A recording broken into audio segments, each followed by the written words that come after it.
UP में 7 चरणों में होगा चुनाव। 10 मार्च को आएंगे नतीजे। पंजाब और उत्तराखंड में एक राउंड में वोटिंग।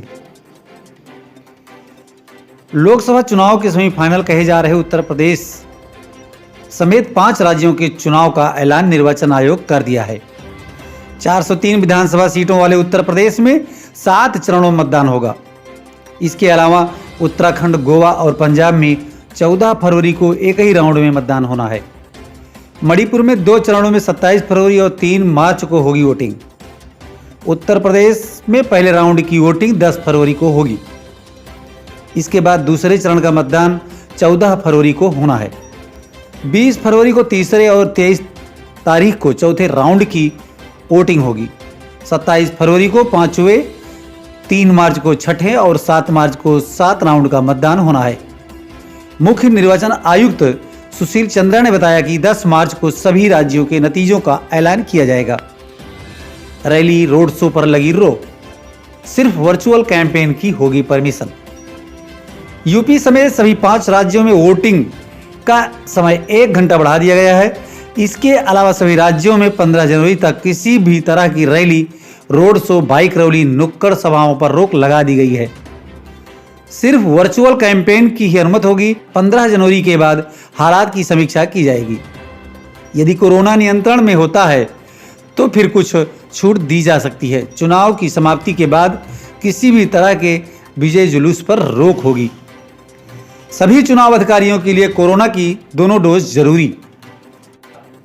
मुख्य निर्वाचन आयुक्त ने चुनाव के दौरान कोरोना नियमों की जानकारी देते हुए कहा कि हमें महामारी से निकलने का यकीन रखना होगा। उन्होंने नियमों के बारे में बताते हुए एक शेर से शुरुआत की। सुशील चंद्रा ने कहा, यकीन हो तो कोई रास्ता निकलता है, यकीन हो तो कोई रास्ता निकलता है। हवा की ओट लेकर भी चिराग जलता है। चुनाव में तैनात सभी कर्मियों को वैक्सीन की दोनों डोज लगी होनी चाहिए।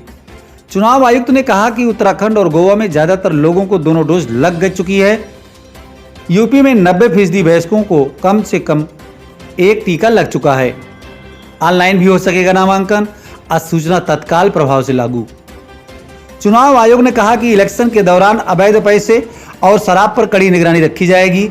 इसके अलावा कोरोना संकट को देखते हुए उम्मीदवारों को ऑनलाइन नामांकन की भी सुविधा दी जाएगी।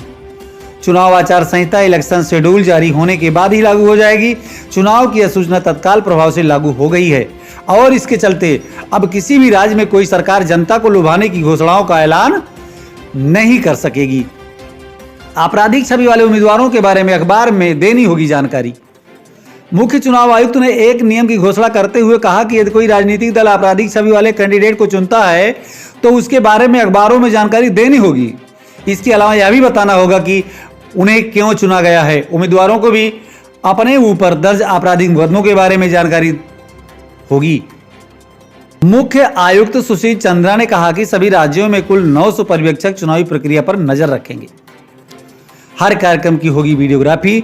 1620 पोलिंग स्टेशनों पर महिला कर्मचारी। मुख्य चुनाव आयुक्त ने कहा कि सभी कार्यक्रमों की फोटोग्राफी कराई जाएगी। कोरोना काल में चुनाव कराना चुनौतीपूर्ण है। यूपी समेत 5 राज्यों के चुनावों में 690 सीटों पर मतदान कराया जाना है। हमने सभी राज्यों के डीजीपी और प्रशासनिक अधिकारियों से मुलाकात कर चुनावी तैयारियों का जायजा लिया है। कोरोना काल में भी चुनाव कराना हमारा कर्तव्य है। मुख्य चुनाव आयुक्त सुशील चंद्रा ने कहा कि 1620 पोलिंग स्टेशनों पर महिला कर्मचारी होंगी। सभी राज्यों के लिए मतदाता सूची 5 जनवरी को प्रकाशित हुई है। इसमें 24,09,000 नए वोटर जोड़े गए हैं।